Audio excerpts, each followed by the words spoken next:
여러분, 하나님 앞에 나와서 예배 드릴 때는 항상 편안한 마음으로 늘 강조하는 바와 같이 형제들은 고향 온 듯이, 우리 자매님들은 친정 온 듯이 편안한 마음으로 예배 드릴 수 있게 되기를 바랍니다.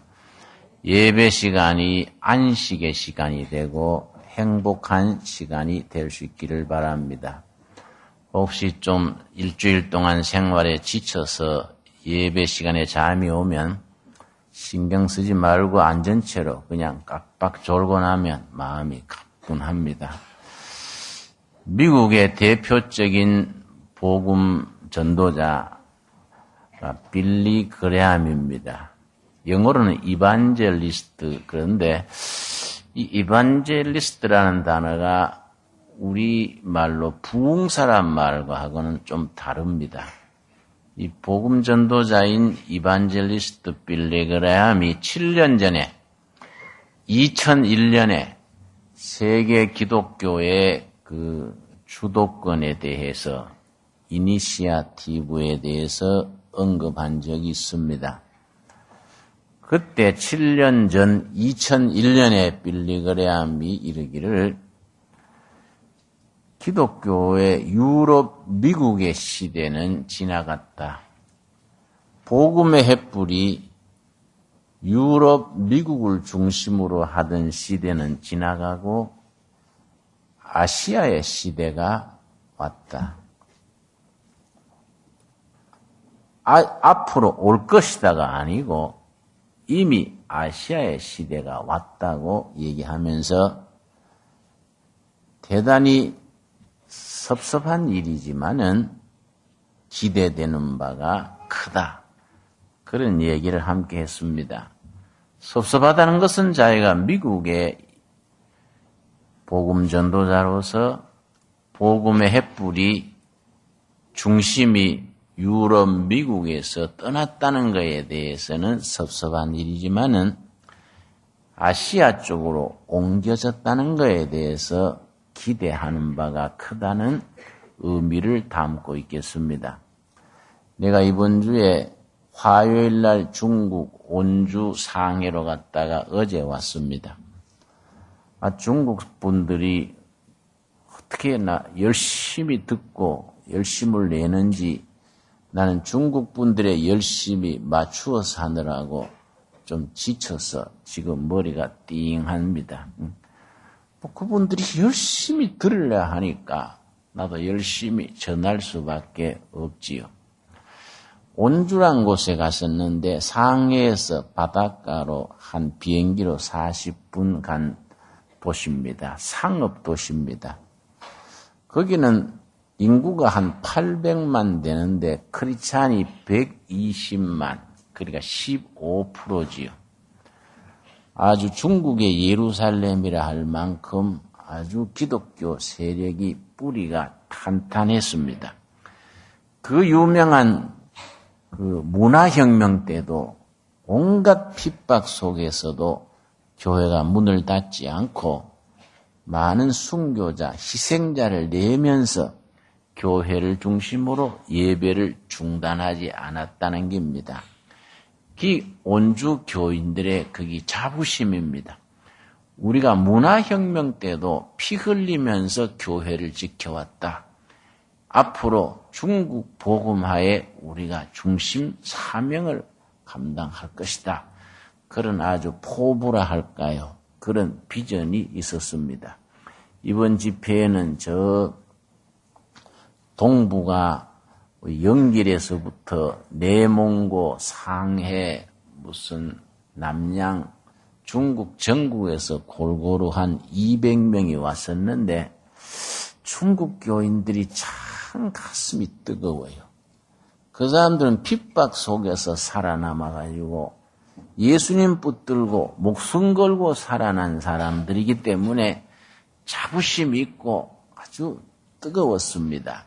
그런데 중국 교인들은 한결같이 한국 교회에 도움을 요청합니다.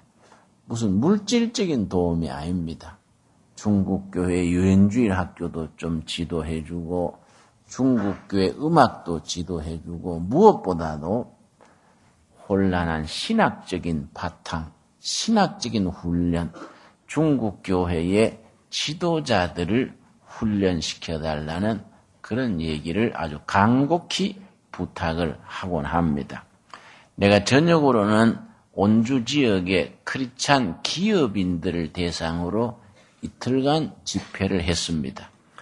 앞으로 한국도 물론이지만은 중국의 기업이 어떻게 하면 정상적인 기업으로 탄탄한 시장 경제, 자본주의 경제로 나가느냐, 여기 아주 기독교가 해야 될 큰 사명이 있다 하겠습니다. 중국의 크리스찬 기업인들에게 성경적인 경영의 바탕을 여러 가지 얘기를 했었는데 그분들이 아주 놀래요.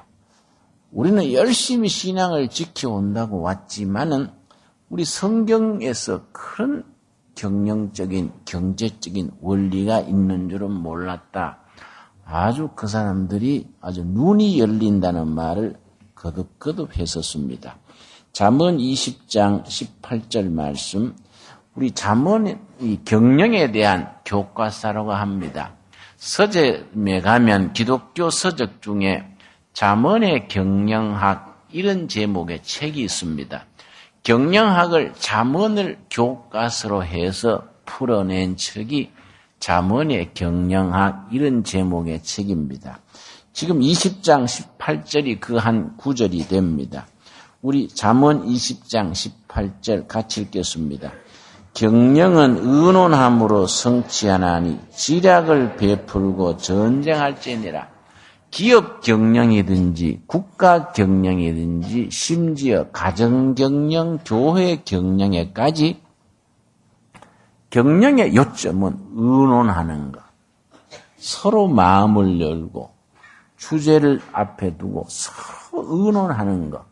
의논하는 가정이 건강한 가정이 되고 의논하는 기업이 알찬 기업이 되고 심지어 부부간에도 서로 마음을 열고 의논하는 부부는 문제가 안 생긴다는 겁니다. 많은 부부들이 연애하던 시절에 결혼 초기에는 다 행복하게 살다가 나중에 왜 문제가 생기느냐? 대화를 하지 않고 너무 바빠서 같이 사느라고 너무 익숙해져서 대화하지 않고 의논하지 않는 데서 문제가 생긴다는 겁니다. 자녀들도 그렇습니다. 지금 자녀들은 우리 클 때하고는 다릅니다. 우리 클 때하고는 사고방식이 다른 것 같아요. 우리 클 때는 아버지가 뭐라고 한마디 하면은 무조건 아버지 말이니까 따랐지만은 지금은 그렇지를 않습니다. 아버지 말이라도 자기들의 이해가 가야 따르고 어머니 말이라도 그것이 이해가 되지 않으면 잘 따르지를 않습니다. 그걸 극복할 수 있는 길은 대화와 의논하는 거라는 거지. 본인의 의견을 존중해서 의논하는 데서 가정경제도 이루어지고 기업 경영도 이루어지고 심지어 국가 대사도 전부 마음을 열고 의논하는 데서부터 풀려간다는 겁니다. 중국의 공산당 정권을 세운 장본인 모택동의 유명한 얘기가 있습니다. 서점에 가면은 장개석은 모택동에 왜 졌는지 그 이유를 밝혀놓은 번역된 책이 있습니다. 그 책 제목이 장개석은 왜 실패하였는가 이런 제목의 책입니다. 거기에 보면은 장개석 군대와 모택동 군대가 장개석의 국민당 군대와 모택동의 공산당 군대가 전쟁하면서 중국의 주도권을 다투었는데 장개석이 항상 전투에 이겼습니다. 장개석 군대가 계속해서 전투에 이겼는데 정권은 모택동에게 뺏겼습니다. 국민당이 전투에서는 계속 이겼는데 전쟁에 졌다는 겁니다. 그 책에서는 세 가지 이유를 듭니다. 장개석이 실패한 이유가 세 가지입니다. 첫째는 장개석 장군들, 장개석 정부의 관료들이 부패한 것. 국민들이 부패의 염증을 느껴서 새롭게 등장하는 새로운 깃발, 새로운 미래를 제시하는 깨끗한 모택동 군대를 선택했다는 겁니다. 두 번째는 장개석 군대는 의논하는 이 공동체성, 더불어 의논하는 그런 것이 없었다는 것이죠. 세 번째는 모택동 군대에 비해서 장개석 군대는 전략적인 방법을 찾지 못하고 열심히 전투만 잘했지 중국 전체를 보고 민심을 얻지를 못했다는 겁니다. 바닥에 민심은 딴 데가 있는데 위에서 그냥 전투만 열심히 했지 민심의 소재가 어디에 있는지 그걸 파악을 하지 못했다는 겁니다. 여러분, 모택동 군대가 장개석 군대에 쫓겨서 대장정을 했습니다. 2만리가 넘는 엄청난 길을 도망을 갔습니다. 도망가다가 저 변두리의 정강산이라는 산 속에 쫓겨 들어갔는데 거기에서 그야말로 보잘것없었습니다. 먹을 게 없어가지고 어떻게 했냐면은 말 안장, 허리띠, 구두까지 솥에다가 넣고 삶았습니다. 병사들이 먹을 게 없으니까 말 안장, 허리띠 이런 걸 다 솥에 넣고 불을 떼가지고 그 물을 장교들과 사병들이 같이 그걸 마시면서 허기진 배를 지탱해 갔습니다. 그 속에서 어떻게 승리하게 됐느냐? 그런 굶어 죽을 수밖에 없는 곳에 어떻게 살아남았느냐? 모택동 군대가 전부 대원들 5명씩 소조를 만들어가지고 우리가 지금 이런 난국을 어떻게 하면은 극복할 수 있겠는가? 밤을 새워 토론시킨 겁니다. 밤을 새워. 둘러 앉아가지고 우리가 지금 이런 당한 굶어 죽게 된 위기를 어떻게 극복할 수 있는가? 밑에서부터 의논하고 그게 모이고 그래서 결국은 결론을 내어서 그 혹독한 굶주림을 벗어나서 그 고비를 넘긴 뒤에 중국 천하를 차지할 수 있게 됐습니다. 여러분 지금 사람들이 그럽니다. 북한이 그렇게 수백만이 굶어 죽고 금방 무너질 것 같은데 안 무너진 이유가 이상하다. 그런 얘기를 합니다. 북한 전문가 한 분이 그런 얘기를 들려줬습니다. 그 참 일리 있는 것 같아요. 김일성이 6.25 전쟁을 할 때에 그 6.25 전쟁에서 전사한 장교들의 아들, 딸이 있습니다. 고아가 된 거지요. 아버지가 전쟁에서 죽고 엄마가 죽고 고아된 아들을 한 5,000명 가까이를 저 동구라파에 동독이나 무슨 폴란드나 러시아 이런 데로 보냈습니다. 전부 걔들을 김일성 아들로 부모가 죽었으니까 김일성 아들로 입적시켜가지고 구라파로 동구로 유학을 보내가지고 유학 보낼 때에 그냥 애들만 보낸 게 아니고 100명에 200명에 한 번씩 교육을 시키는 교사를 꼭 따라서 보내서 교육을 시켰습니다. 나중에 걔들이 돌아와가지고 김일성 아들 김정일하고 같은 형제가 된 거죠. 다 김일성 아들로 입적이 됐으니까 다 김정일하고 다 형제지요. 그러니까 그 사람들을 군의 사단장 되게 하고 정부의 관료 되게 하고 요직을 그 사람들이 차지하게 해가지고 그 사람들은 김일성 어버이 김정일 장군님 그러면은 곧 법이요. 그게 바로 우리로 말하면 하나님의 명령인 셈이지요. 마지막까지 충성을 하는 겁니다. 자기들 나름으로 제자를 삼고 자식을 삼고 충성할 수 있도록 기초를 만든 겁니다. 그런 점에서 정말로 그런 점만큼은 참 본받아야 될 점이지요. 예수님이 3년 동안 하신 일 중에 70%, 90%, 70%, 80%는 제자를 뽑아서 키우시고 그걸 위임한 겁니다. 여러분, 마가복음 3장 우리 한번 보겠습니다. 마가복음 3장에 보면은 예수님의 사역의 초기에 하신 가장 중요한 일이 있습니다.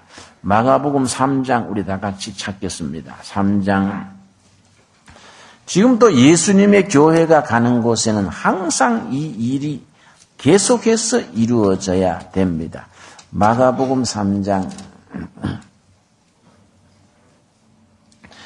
예수님께서 12 제자를 뽑으시고 그 제자들을 통해서 하나님 나라 일을 이루어 나가시는 예수님의 방법입니다. 3장 13절입니다. 마가복음 3장 13절 말씀. 또 산에 오르사 자기가 원하는 자들을 부르시니 나온지라. 예수님이 제자를 택하시던 때입니다. 예수님께 나오는 사람 다 제자를 세운 게 아니고 예수님이 선택하신 겁니다. 경영학에서는 선택과 집중이라 그럽니다. 본인이 선택해서 그 일에 전력을 다해서 집중하는 겁니다. 14절 말씀. 이에 12를 세우셨으니 이는 자기와 함께 있게 하시며 3년간 한솥에 밥 먹으면서 우리식으로 말하면 한 입을 덮으면서 같이 사는 겁니다. 공동체를 이루어서 더불어 사는 겁니다. 이런 과정이 없이 각자 자기 생각, 자기 꿈, 자기 뜻대로만 해버리면은 공동체가 이루어질 수가 없고 거기서 무슨 큰 시대적인 과업을 이루어 나갈 수가 없는 것이죠. 자기와 함께 있게 하시고 또 보내사 전도도 하며 파송해서 현장에서 전도의 실천을 하게 하고 15절입니다. 귀신을 내쫓는 권능도 가지게 하려 하심이라라. 위임입니다. 능력을, 권한을 위임하는 겁니다. 이게 예수님께서 그 사역의 70%, 80%를 여기다가 집중하신 겁니다. 그리고 3년간 딱 사역하시고 제자들에게 땅끝같이 복음을 전해라. 그러고 하늘나라로 승천하신 거이지요. 자, 잠언 20장 되돌아오겠습니다. 잠언 20장 18절 말씀 되돌아옵니다. 그런 점에서 우리가 가정일이든 기업일이든 나라 일이든 교회 일이든 서로 마음을 열고 가슴을 열고 머리를 맞대고 의논한다는 것이 참 중요합니다. 20장 18절 다시 한번 같이 읽겠습니다. 경영은 의논함으로 성취하나니 지략을 베풀고 전쟁할지니라. 설명이 필요 없는 아주 요긴한 말씀입니다.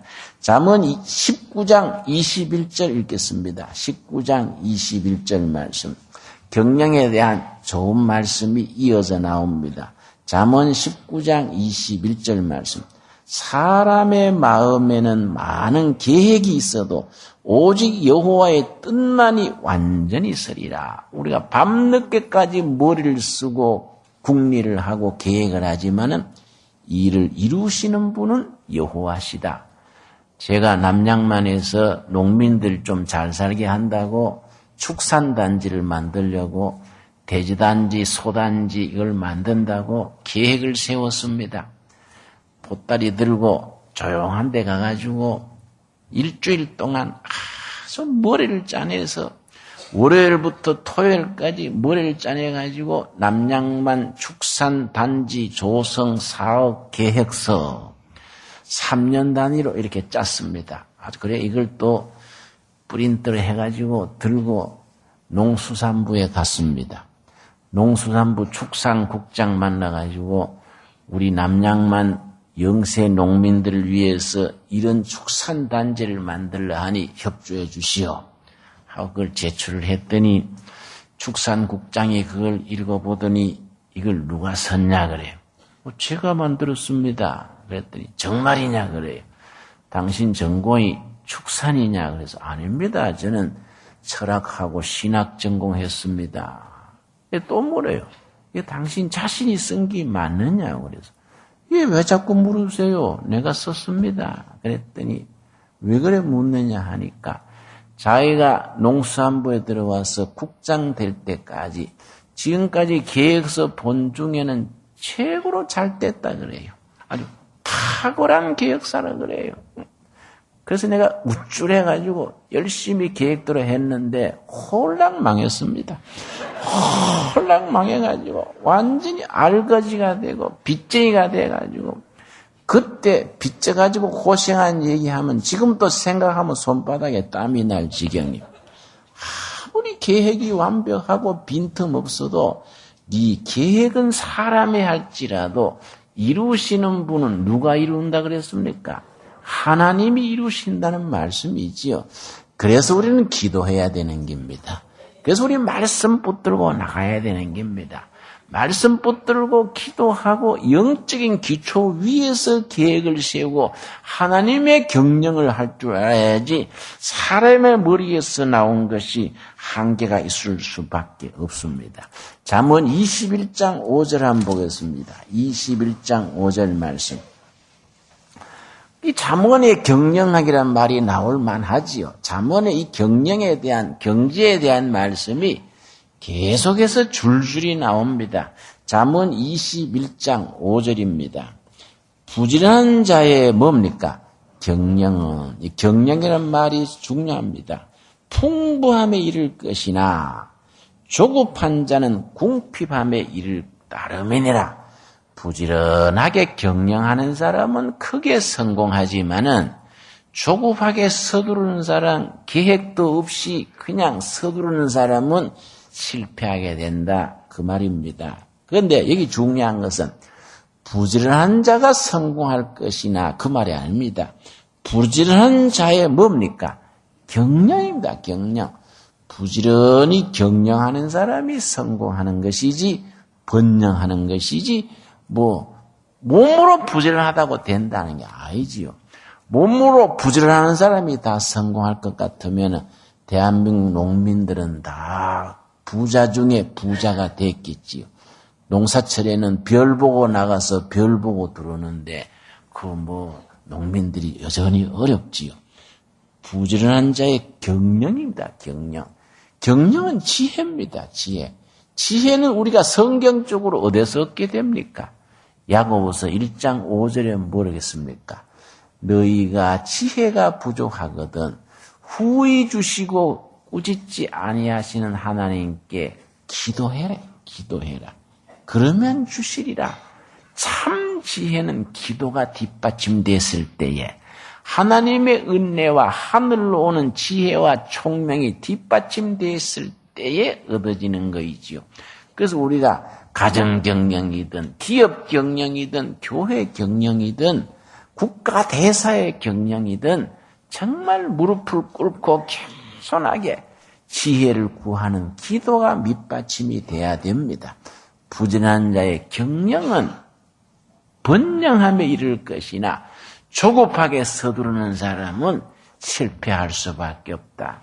잠언 22장 29절이 잠언 중에서도 유명한 본문입니다. 잠언 22장 29절 말씀 특별히 유명해진 것이 독일의 아주 참 불세출의 사회학자 막스 웨버가 있습니다. 막스 웨버 너무나 유명하니까 잘 아시지요. 막스 웨버가 쓴 책 중에 프로테스탄티즘 윤리와 자본주의 정신이라는 아주 유명한 책이 있습니다. 여러분 읽었을 줄 알고 읽지 못했으면 서점에 다 번역이 되어 있습니다. 내용이 쉽게 쓰고 비교 짧게 쓴 책이니까 꼭 한 번씩 읽어야 됩니다. 그 책이 뭐냐 하면은 자본주의라는 것은 개신교가 낳은 자식이다. 개신교 중에서도 칼빈 사상을 중심으로 하는 퓨리타니즘, 청교도 정신이 낳은 자식이 자본주의다. 그러면 자본주의는 개신교 윤리, 성경적인 윤리가 낳은 자식인데 자본주의의 개신교 윤리가 빠지면 뭐가 되느냐? 성경적인 생활, 성경적인 경제관, 실천하는 삶이 빠져버리는 자본주의는 이거는 병든 자본주의가 된다. 그 병든 자본주의를 천민자본주의 그럽니다. 천민자본주의. 천민자본주의의 3대 특징이 있습니다. 그 3대 특징을 살펴보면 요즘 세계 경제가 왜 갑자기 소용돌이 치느냐. 이거는 뭐 부시 책임이다, 누구 책임이다가 아니고 지금 세계 경제가 병들어가지고 흔들리게 되는 기본에 자본주의 밑바닥에 성경적인 윤리, 성경적인 삶이 빠지면은 병들 수밖에 없다는 것을 이해하게 됩니다. 그 천민자본주의의 첫 번째 특징이 뭐냐면은 정경유착입니다. 정치와 경제인들이 자기의 탐욕, 자기들의 욕심 때문에 경제 원리를 무시해버리고 정경유착을 해서 정치와 경제가 손잡고 경제 질서를 망가뜨리는 겁니다. 자기들의 탐욕과 자기들의 이권, 패거리의 이익 때문에 경제를 망가뜨리는 겁니다. 두 번째가 뭐냐면은 도덕성의 황폐입니다. 도덕적이질 못한 사람들이 경제를 운용하고 금융을 지배하고 이렇게 되면은 경제 바탕이 흔들릴 수밖에 없는 겁니다. 도덕성이 황폐해지는 겁니다. 세 번째가 뭐냐면은 빈부격차입니다. 성경적인 정신과 삶이 빠져버린 경제질서, 자본주의는 빈부격차가 나가지고 사회 혼란이 온다는 겁니다. 가난한 사람들은 한을 품고 이를 갈게 됩니다. 부자들을 쳐다보고요. 야, 정말로 누구는 뒤어 죽고 누구는 얼어 죽냐? 응? 누구는 굶어 죽고 누구는 배 터져 죽냐? 이놈의 세상 뒤집어야 돼. 이런 한을 품게 됩니다. 내가 옛날 청년 시절에 동네 청년들 데리고 청계천 빈민촌에서 넉마주의를 했었지요. 그때 넉마주의 대원들 데리고 새벽기도 마치고 망태 메고 나갑니다. 그것도 부지런해야 됩니다. 새벽기도 마치고 바로 나가야지 늦게 가면요 쓰레기차가 쓰레기 다 싣고 가버려요. 그러면 뭐 주술 것도 없는 겁니다. 새벽기도 마치고 막바로 망태 메고 찢게 들고 저 뚝섬 지역이 우리 그 일터입니다. 그 나가서 이제 한 바퀴 돌고 공장 앞에 버려진 물건 줍고 나서 그 다음에 또 부자 동네 찾아갑니다. 부자 동네 가면 이제 버리는 게 많은 거이지요. 그럼 부자 동네 담이 높고 옛날에는 그 철조망도 하고 유리도 깨 박아놓고 했지 않습니까? 그걸 보고 우리 넉마주의 대원들이 쳐다보고 그래요. 야, 이 더럽게 잘 사네 하고 거품을 뿜어요. 그럼 내가 뭐라 그럽니다. 야, 이 사람아, 내가 보니까 멋지게 잘 살구만 왜 더럽게 잘 사냐? 왜 입이 그래 험하냐? 그럼 형님, 딱 도둑질해가 잘 사는 거지 뭐 제대로 잘 살까요? 더럽게 잘 사는 기지요. 그래요. 야, 이 사람아, 우리는 도둑질 안 해가 못 살고 그 사람은 도둑질 해가 잘 사는 긴가? 집이라도 한 채 지키고 사는 사람은 나름으로 열심히 일하고 저축하고 부지런히 해서 잘 사는 거야. 우리도 열심히 해서 잘 살 생각을 해야지 부자들 쳐다보고 더럽게 잘 사네 이런 말 하면 안 돼. 그렇게 타일러도 안 돼요. 괜히 부자들에 대해서 적개심이 있는 겁니다. 다 도둑질하고 훔치고 부정해서 잘 살고 우리는 그래 안 하니까 못 산다는 겁니다. 이 빈부 간의 격차와 서로 간의 원망과 갈등이 있으면은 그 사회가 혼란해질 수밖에 없지요. 그러니까 그런 것을 극복할 수 있는 것이 성경적인 바탕 위에 선 경제가 서야 된다는 겁니다. 내가 이번에 중국 가서 이틀간 그 온주 상해 지역에 크리스찬 비즈니스맨들을 모아가지고 내가 그런 강의를 쭉 했는데 아주 그 사람들이 놀래더라고요. 우리는 핍박 중에 공산당 정권 하에서 신앙만 지키려고 아등바등 해왔지 성경 속에 이런 가르침이 있는 줄은 미처 몰랐다고. 아주 눈이 확 열린다고. 앞으로 한국교회가 우리 중국교회를 지도해달라고. 이런 신학적인 바탕, 안목 이런 걸 좀 한국교회가 이끌어달라고 신신당부를 했었습니다.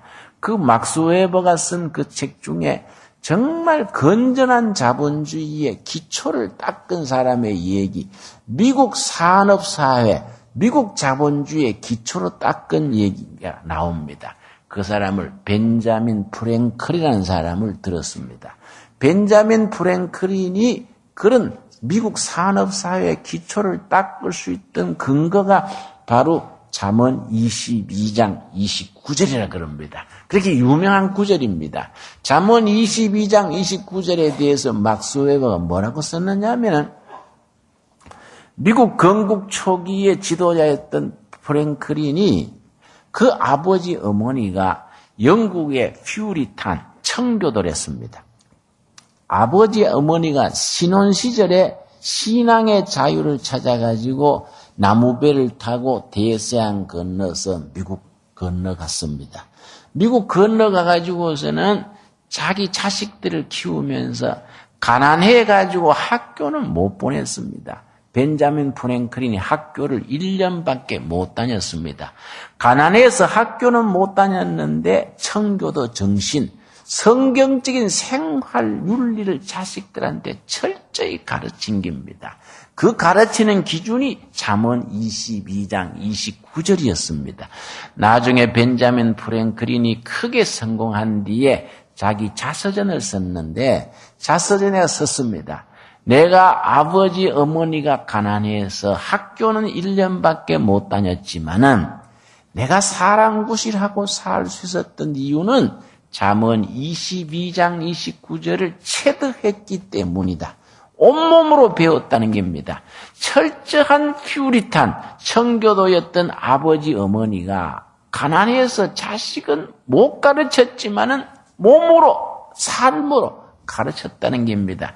그 아버지 어머니가 미국 와가지고 세수비누 만들고 양초 만들어 팔아가지고 살아가는데 그 시절에 고객도 없고 하니까 양초 만들고 비누 만들어가 판매량이 많겠습니까? 겨우겨우 먹고 살았는 정도인데 자식들에게 잠언을 성경대로 사는 것을 철저히 가르친 거이지요.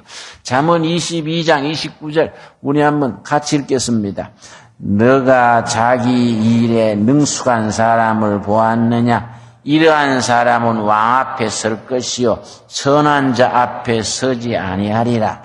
너가 자기 일에 영어 성경에는 in his business 자기 비즈니스에 능숙한 사람을 보았느냐?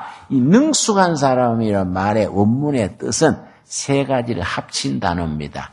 자기 비즈니스에 세 가지를 합쳐서 사는 사람을 보았느냐? 첫째는 부지런입니다. 부지런. 근면한 사람. 둘째는 정직 성실한 사람. 셋째는 절약하는 사람. 내가 관리하는 물질이나 돈이나 모든 것은 하나님이 원하다. 하나님이 원하니까 내가 철저히 관리해야 된다. 이걸 낭비하고 이렇게 하면 안 된다. 시간도 하나님이 나한테 맡긴 일생인데 게으름 피우고 늦잠 자고 낭비하면 안 된다. 시간도 하나님이 주어진 이거는 시간이다.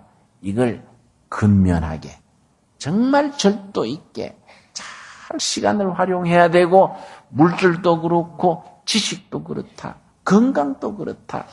이런 근면과 정직 성실과 절약하는 정신입니다. 이런 정신을 가진 사람은 왕 앞에 선다는 겁니다.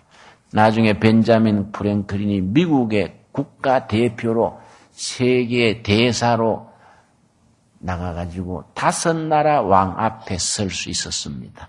자기 비즈니스에 자기 사업에 정말 근면하고 정직성실하고 절약하는 그런 사람들은 성공에 이르지만은 낭비하고 게으르고 이런 사람들은 실패해서 빈빈촌에 가서 살 수밖에 없다는 겁니다.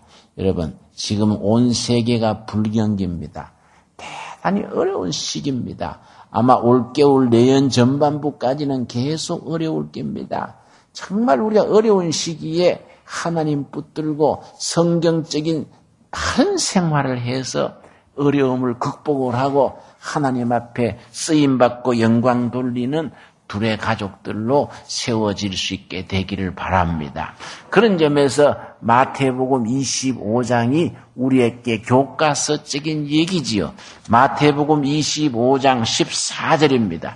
마태복음 25장 너무나 익숙한 말씀이기 때문에 우리가 그냥 건너뛰기 쉽습니다. 우리 마음에 잘 새겨서 그 삶에서 열매 맺도록 해야 되는데 우리처럼 어려서부터 교회 다닌 사람들은 할아버지 할머니 때부터 교회 다니면서 어려서부터 마태복음 25장에 이 세 가지 비유가 나옵니다. 열처녀 비유, 드라크마 비유, 달란트 비유, 세 가지 비유가 나옵니다. 그런 비유가 어려서부터 익숙하니까 그냥 건너뛰어 버립니다. 이게 거기에 문제가 있지요. 한 구절 한 구절 마음에 잘 박힌 모처럼 잘 새겨서 그 말씀이 삶 속에서 실천으로 우러나와야 됩니다. 마태복음 25장 열처녀 다음에 14절부터 유명한 달란트 비유가 나옵니다. 달란트 아시지요? 탤런트. 최진실 탤런트입니다. 탤런트. 달란트란 말에서 나온 단어입니다. 영어로 테어런트. 성경의 달란트. 하나님이 우리에게 맡긴 달란트를 말합니다. 14절 말씀. 또 어떤 사람이 타국에 갈 때 그 종들을 불러 자기 소유를 맡긴가 같으니 어떤 사람은 하나님입니다. 하나님. 종들을 불러 소유를 맡겼습니다. 그 종이 누굽니까? 우리들입니다.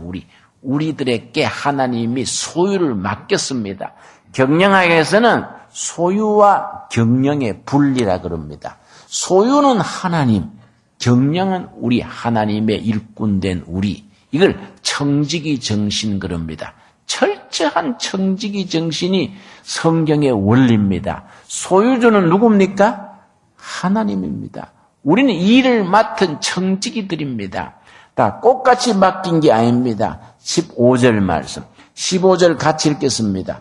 각각 그 재능대로 한 사람에게는 금 5달란트를, 한 사람에게는 2달란트를, 한 사람에게는 1달란트를 주고 떠났더니 그 사람의 능력에 따라서 그 사람의 재능의 크기에 따라서 다르게 맡긴 겁니다. 내가 이걸 잘 모르고 두레마을 공동체 하면서요. 참 시행착오를 많이 했습니다. 니거 내거 없이 한 형제 자매로 산다 합시고 두레마을을 남양만에 세워가지고 150명 식구가 한솥에 밥 먹고 같이 살면서 한 달에 용돈을 똑같이 지급하는 겁니다. 김진홍 목사도 한 달에 15만 원, 새로 들어온 젊은 사람도 15만 원, 병이 들어가지고 누워있는 사람도 15만 원, 다 하나님의 자녀는 공평해야 된다고 똑같이 지급을 하고 살았더니요. 나중에 힘들더라고요. 일을 하는데요. 능률이 나지를 않고 무슨 문제가 생겼는데 책임질 사람도 없고요. 젊은 사람, 새로 들어온 사람이 열심히 일하면은 먼저 있던 사람들이 왕따를 시켜요. 야, 너는 김진홍 목사 조카 될라 그러나 후계자 될라 그러나 뭘 그래 쎄 빠지게 일해서 샀노? 네가 열심히 하니까 우리가 못 놀잖냐? 그러고 여러 사람이 기를 죽여요. 좀 일꾼이 하려다가 그만 자꾸 그러니까 두레마을 떠나버려요. 젊은 사람 저기 보이는 자리에 삽 가져오라 그랬는데 금방 갔다 올 수 있는 자리에 10분이 걸려요. 그저 늘짝.